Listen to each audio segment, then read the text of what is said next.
back to the Jason and John Show, live from the Leaders Credit Union studios. Let Leaders Credit Union champion your financial story at leaderscu.com/ESPN. 92.9 FM, ESPN. Yeah, now this feels appropriate. It's a great time to be a Tiger. And Dr. Ed Scott, Memphis Senior Vice President and Director of Intercollegiate Athletics, is here. He joins us now in studio. As we said, unbelievable time in Memphis athletics. You got football vying for a college football playoff appearance. You have got Memphis women's soccer, number 3 in the country, vying for another American championship, yes, but a top seed in the NCAA tournament. Penny Hardaway, his team, going to kick things off or tip things off on Saturday. So a lot going on. It's a great time to have you here. Number one, thanks, boss. It's good to see you. Thanks for having me back. It's been almost a year, huh? It's been almost a year. Yeah. So I probably got a year's worth of questions for you that I'm not, I'm going to have to condense and get on down. Great time to see you. Number one, how did it feel last night to see Memphis in that bracket? Memphis football in that bracket is the number 12. Were you watching like the rest of us were on ESPN? And maybe you expected it like many of us did. But, brother, for those of us that have, watch that thing grow to where it is now and been through some times to get there and to see it up there with the Ohio States and, being talked about, playing Georgia first round. I don't care if it's just right now. Man, it felt good. How awesome was that to see? Well, there's two sides to the answer, right? One side is going to disappoint you. But the first side is anytime I see Memphis mentioned with those teams, with the top 12 teams in the country and the chance for a college football playoff, it makes you feel good. It makes me feel good for the university and the city, right? Because there was a while where football wasn't where it is today. You have pointed that out to me before, and so have others. So from that side, I feel great. But you know me, and you know me well enough. What I'm going to say next, that's my expectation. So no, I'm not happy. I'm not happy because we have 3 more games to go, right? Our focus is to go 1-0 every week. I believe that's where Silverfield's focus is in the team as well. And so we got to take care of business on Friday night. And that's where my focus is, right? So, okay. Now, you've already changed my second question based on your answer, and I should have known that you were going to do that. I had my chest all out saying, what is, seeing Memphis up in that 12-team bracket, what does that say to the Big 12 administrator who told Ross Dellinger, asked him, hey, what's changed at Memphis? Yeah. What's it say about the Memphis brand to whoever that Big 12 or anybody in the Big 12? Yep. You're right. We got to see it through to make the ultimate statement. But how about that? How about that Big 12 and what Memphis sort of represents, the value and what it can be? I mean, we were seeing it on the television screen last night. Yeah, well, I think, look, it's way sexier when you guys say that, right, than when I say it. My position is I'm going to try to put us in the best position as possible. The way to do that, and I told you since I arrived, I told you last year, is to win. And we've been doing that. I couldn't be prouder of where our football program is. Since I've taken over as athletic director, I think we're 19-3 in the sport of football, right? That's impressive. That's impressive on any level, and that's a credit to Coach Silverfield and his program. So I don't, you know enough about my philosophies. I look at the world different than most. I'm not trying to prove the Big 12 wrong. I'm trying to prove me and Memphis right. And that's a very different proposition, right? Because my focus isn't on them. My focus is squarely on us and what we can do. Seeing our name in there in that 12 seed and Virginia at the 11 seed, I love both of that coming from UVA because I know what Carla did to build that program back to where it should be. So I'm just proud of that. But look, if I told you that I'm content or fulfilled by seeing us up there, that won't happen until the last selection and we know that we've made that 12 spot and who we're going to play. Tell me this, and you've been a guy who's been super transparent, so I'm really curious about your answer to this. And you've been on the job a year now. Yeah, about 15 months. Roller coaster we just went on, that loss to UAB.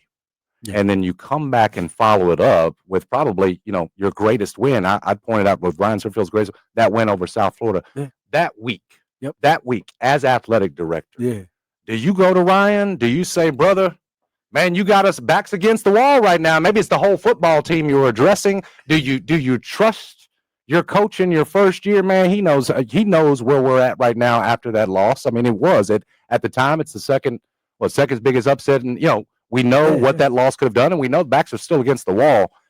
Are you talking to Ryan Silverfield that week? Are things a little bit more urgent, or was it just hands off and I trust these guys? So first of all, I trust all of our coaches to do their job. If I can't, then I have the wrong personnel. That's number one, right? The game against UAB was disappointing for me. It was disappointing for the coaching staff. Most importantly, it was disappointing for the young men.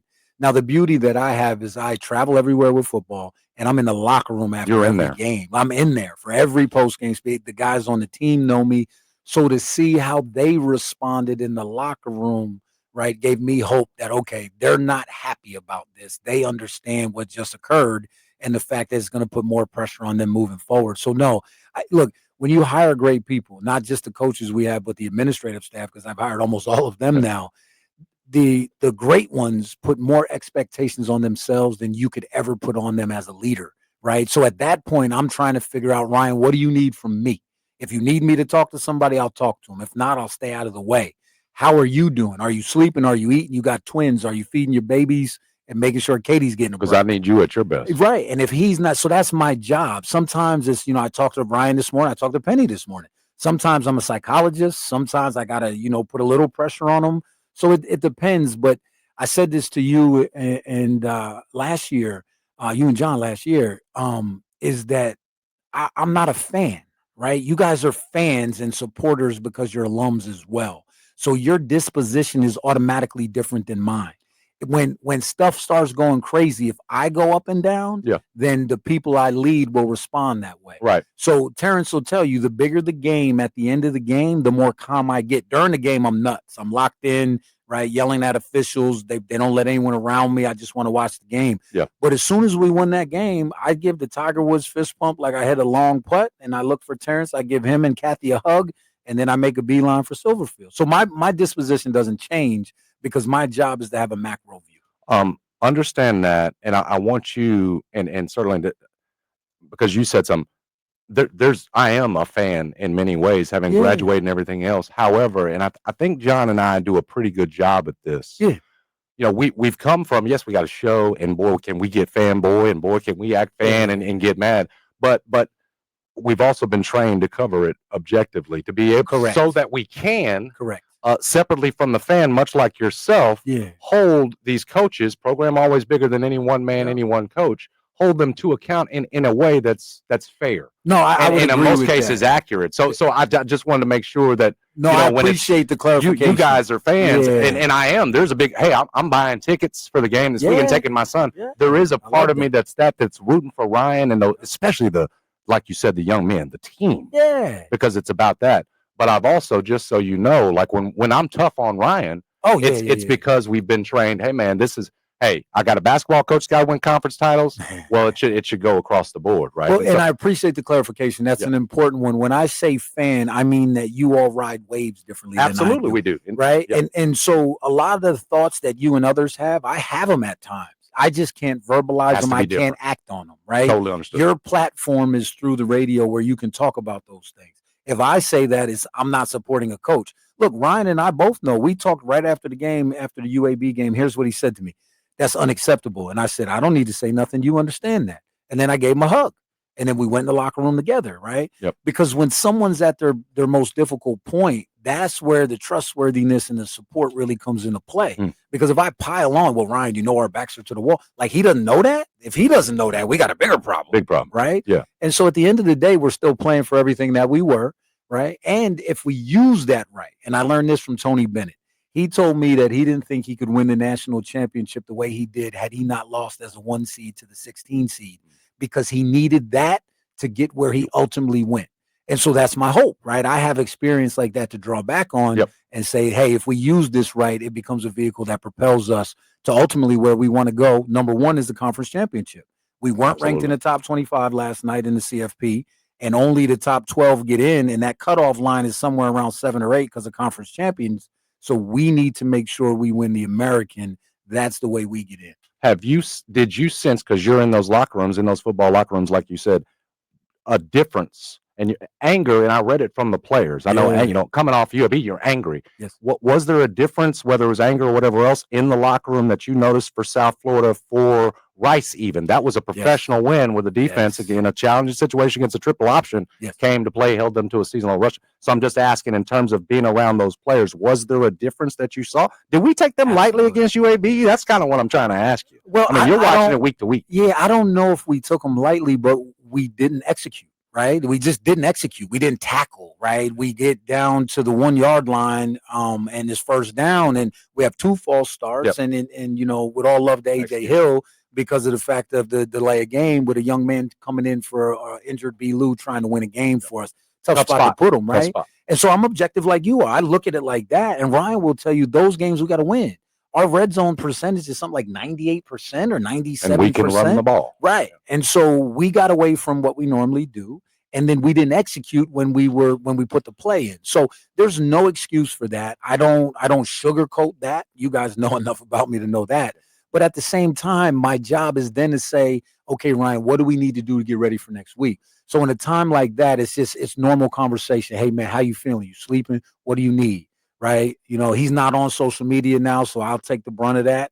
And it's just, we're grown men and we have jobs to do. And if I do my job right and Ryan does his job right, you're getting what you see right now, an 8-1 football team that the city and the university can be really proud of. Well, and it's galvanized. And I've said it, and you'd probably agree. I mean, if there's a greatest strength, or certainly would be high on the list, it's keeping his teams together after situations like UAB, everything else. I mean, you bounce back, you show the entire American, probably the country, that you are that team in the American. Like, you're talented enough to go out there, come back from 14 down against South Florida. You show that you're the best team in the American, I would say. But that's Memphis, right? Yeah. Here's what I've learned in my last 15 months. That USF game was all Memphis. That represents the city right there.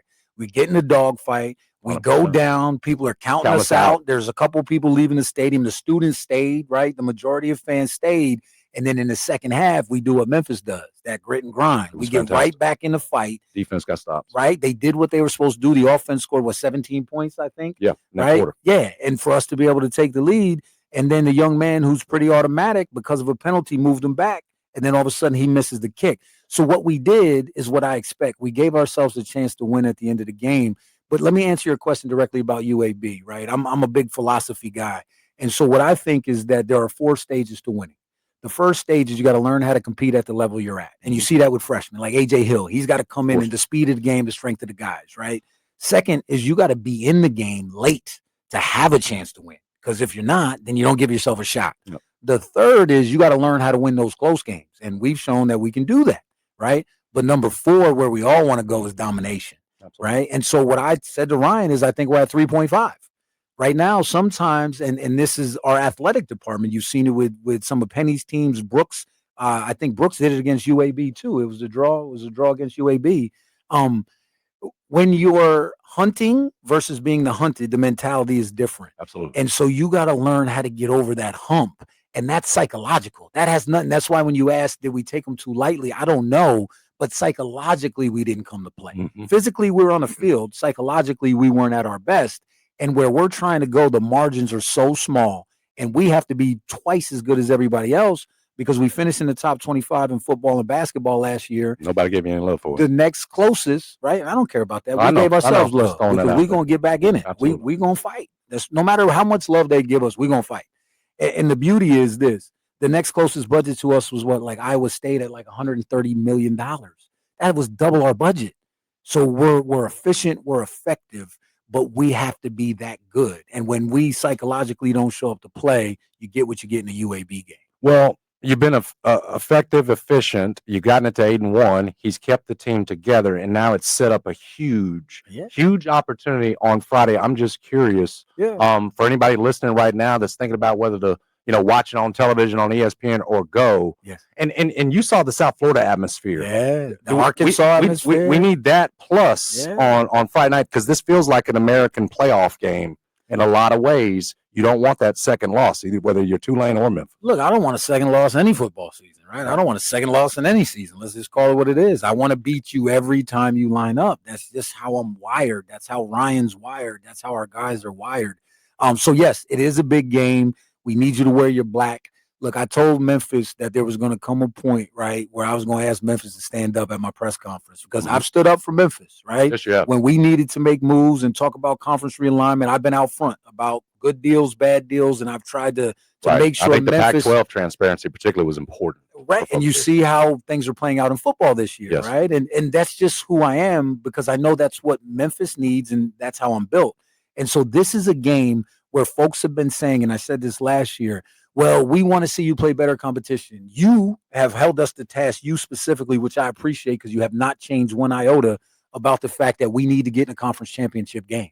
Well, the way we do that is by taking care of Friday. Absolutely. Right? One piece at a time. And it's not a moniker to sound cool or politically correct, that every game matters. This is the beauty of it. We got a game in Memphis on ESPN on a Friday night to show the city off, the university, and how damn good our football team is. And if people don't come out for that, they can't tell me that we need a winner, we need to play for conference championship, and we need the spotlight. Because the people have asked for it, I've provided it, and Ryan's put a team on the field that's backing it up. He has, and I need to say, I bet Pernetti loves you right now with everything you got going on here. I bet he's calling you all the time. I said, Brad, he's probably make a trip down here for Friday. This is a premier game on ESPN. Look, full disclosure, you all seem to have a good relationship. We do. You know, Pernetti's a New Jersey guy, I'm a New York guy. We keep it very real with each other, right? And he doesn't love everything I say. I don't love everything he says. But the beauty is we always know where each other stands. He knows that Memphis is important for the American. Oh, you his cow now. I mean, but if you look at basketball, I told everybody before, we get P4 attention. We got 21 games on linear this year in basketball, and they did it was somebody in one of the local papers, either Commercial Appeal or the Daily Memphian, did a piece on, and I don't want to attribute it to the wrong person. Sure. That's why I'm not saying the name.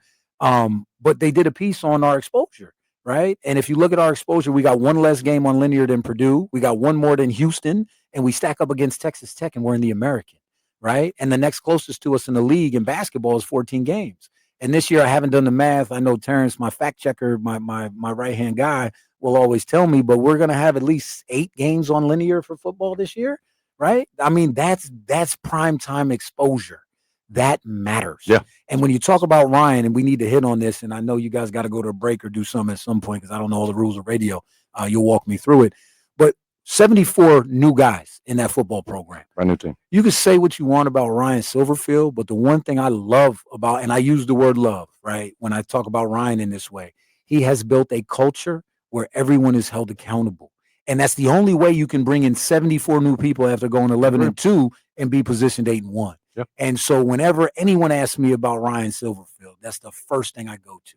I saw a young man get on the plane and he didn't have his tennis shoes on, as you say down in the South. I call them sneakers, right? Mm-hmm. But it's a difference. And so the young man gets on the plane and Ryan goes, "Where are your tennis shoes?" And he goes, "They're in my bag, coach." He said, "Put them things on right now before you walk back there." And then he went to the guy's position coach and said, "That's 2 of your guys who got on the plane without their tennis shoes on. We don't do that." Everything matters, right? Yeah. And that's the kind of attention to detail that has allowed our program to be extremely successful while bringing in 74 new guys and replacing Seth Hennigan, who was a phenomenal Tiger and one of the best quarterbacks we've ever had. Could be replacing a football coach.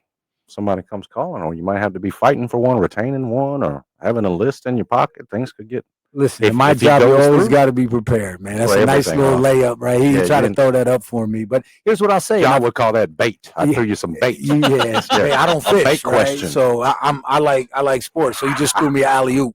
And so here's what I'll tell you is Ryan and I have very open, honest conversations, right? And the beauty of Ryan Silverfield is this. His success for another job is inextricably tied to his success right now at the University of Memphis. So what's good for his career is good for Ed Scott, is good for the University of Memphis, 100%. It's good for the city of Memphis, right? And Ryan knows that. We've talked about that. At the end of the year, if it gets to a position, I'll do everything in my power to try to retain Ryan Silverfield. There may become a chance where we can't compete.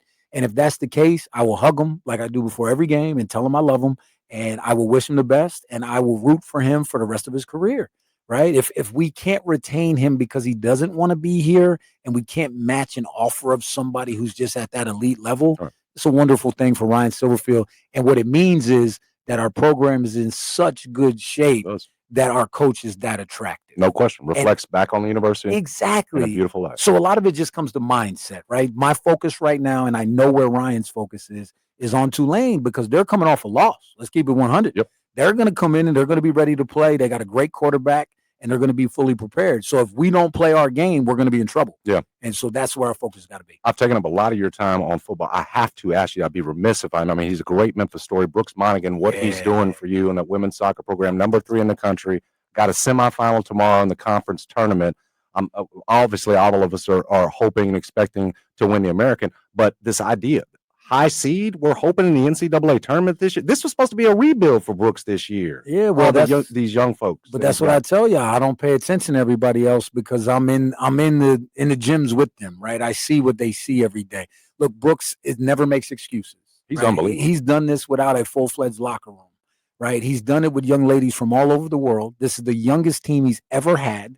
Right, our star player, captain Ashley, who's a Memphian, is from Memphis. Right, think about Ashley that. Henderson. Yes, yeah, right. And she's a junior, if I'm not mistaken. Right, she's a junior this year, and so for me, Brooks was in on my interview, so I got a real taste of him early when I interviewed for the job.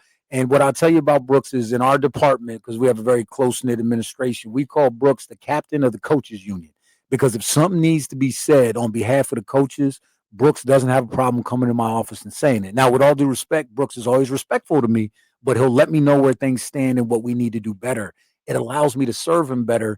And what we've done is put support around him, and look what he's done. 3 in the country. It's unbelievable. I told y'all before. Lone unbeaten in the country. Comprehensive excellence, right? Everyone wants to talk about just football and basketball, but why can't we be great in everything? Well, I know. And this is why I need you. I know you say you don't do a ton of these because it ain't so much about talking. You got to go win. Yes. But this, I got Penny starting on Saturday. I got all these questions I got for you. We got to get out of here. But this is why we'd love to have you on. Are they kicking us out already? Yeah. And we got basketball. This guy's rooting for UNLV when they, and we got things we got straight. Albeit this is the game on the 16th. My point is, oh man, sorry, they don't look good. My point is, our door is always open. Anytime you got something to say, or you wouldn't mind coming to answer a couple of our questions, we'd love to have you in here. Open door policy. Look, I appreciate both of y'all, you and John. You guys have been very good to me. I think you're very fair. The other thing I will say is this. I said this to you before we got on air. I don't talk a lot because my job is to produce results. I talk when I have something to say. The fact that folks want to hear what I have to say to me is a privilege. And what I hope is, as a true Memphian, that both you and John can agree that I've done everything I said I was going to do to try to put this city with balling on Beale Street and some of the other things that Terrence and his team put together is to put the city and the university in the best place we can. Yeah. And on Friday night, we're going to show it off. Oh, I'm looking forward to it. Going to be there with the kids. Hopefully, it's going to be a packed bank. Calling Simmons Bank, Liberty Stadium, the bank. Dr. Ed Scott, you're great to join us. Thank you, sir. He is Dr. Ed Scott. Yes, sir. Make sure you're cheering for the Tigers on Friday. It's a big one against Tulane. We'll be back to wrap it all up. You're listening to J&J 92.9 FM ESPN.